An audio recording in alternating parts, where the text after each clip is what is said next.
we sent out a survey to dads in Essex using social media and also various contacts that we had across Essex.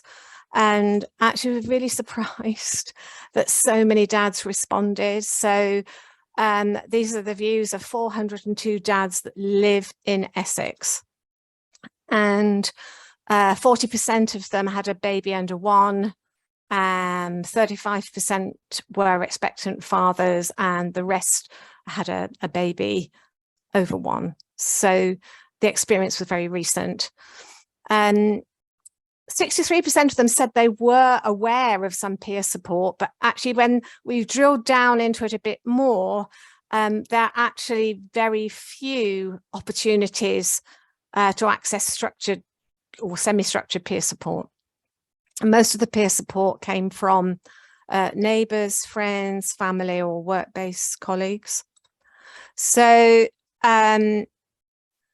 we asked them whether peer support would be of particular benefit. Would it be of benefit? What did they think? And the overwhelming response, 87% of the dads said definitely peer support would have benefited them, would be of benefit. And this is how they felt it would be of benefit. And sharing experiences and companionship, really top of the list. Improving their knowledge, how to be a good father, overcoming emotional challenges, and the pressures that came up a lot of the time, feeling this unbelievable pressure and feeling responsible for not burdening their partner, the mother, with how they were feeling. She had enough to deal with herself, and wanting to protect the mother. Practical baby care, feeling less alone, wanted to feel supported and valued as a father. Someone to discuss problems and concerns, easier to talk to other men. That was important. To help prepare for pregnancy, childbirth and fatherhood, help navigate different systems. And one father in particular said to help prevent suicide. So I won't read out all of the comments, but a lot of them were around just feeling forgotten, that dads are forgotten by and large. There's very little for men. Some men might need to talk about how they're feeling before or after the birth. They might need to voice concerns to someone, and they think that they probably couldn't talk to their partner or family member on how they're really feeling. So are dads' needs different to mothers' needs? The overwhelming response was yes, they are. A different mindset, perceptions about things, fear of not being a good father, which echoes what Simon was saying, not wanting to fail and realizing that you're human. And the pressure came up again, mental exhaustion, tiredness, depression, needing to be patient, and opportunities to talk through feelings came up so many times.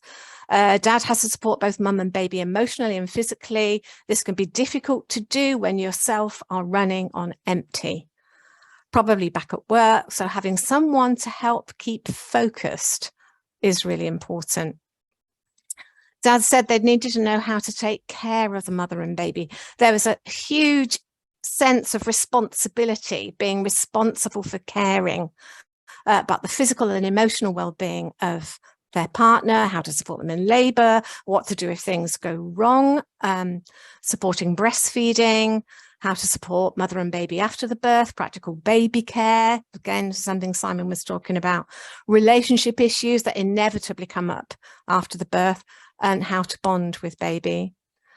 These are the things they felt were missing: information, keeping mum safe during the whole process, keeping well during the pregnancy, financial issues, communicating with each other, managing their temper came up quite a lot as well.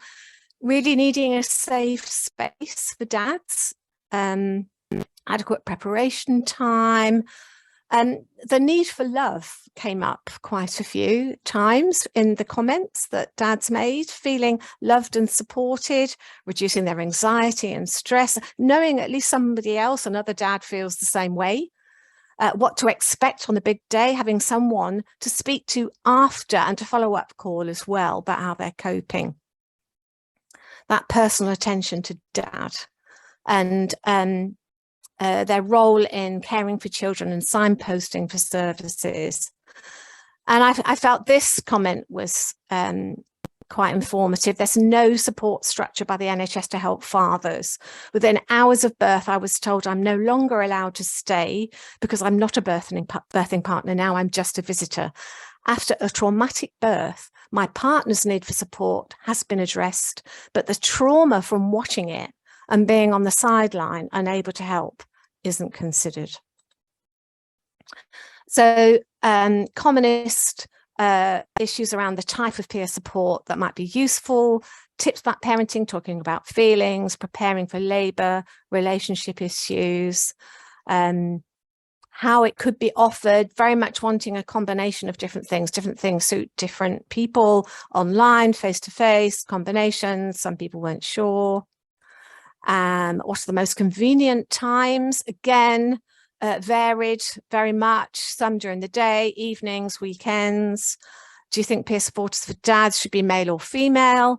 Again, quite a large proportion felt they should just be male, though 25% they felt should be female. Some weren't bothered, about 11% weren't bothered, which should peer support for dads sometimes include partners. So this is sometimes include partners. So 78% felt yes, that was important. What might prevent fathers from taking it up? Anxiety, time restrictions, the highest ones, shyness, having to travel.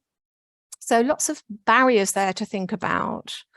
Where are dads most likely to hear about peer support? Again, we've got social media, quite strong. Health professionals, very important for signposting into peer support. Friends, family, neighbours, wife, partner,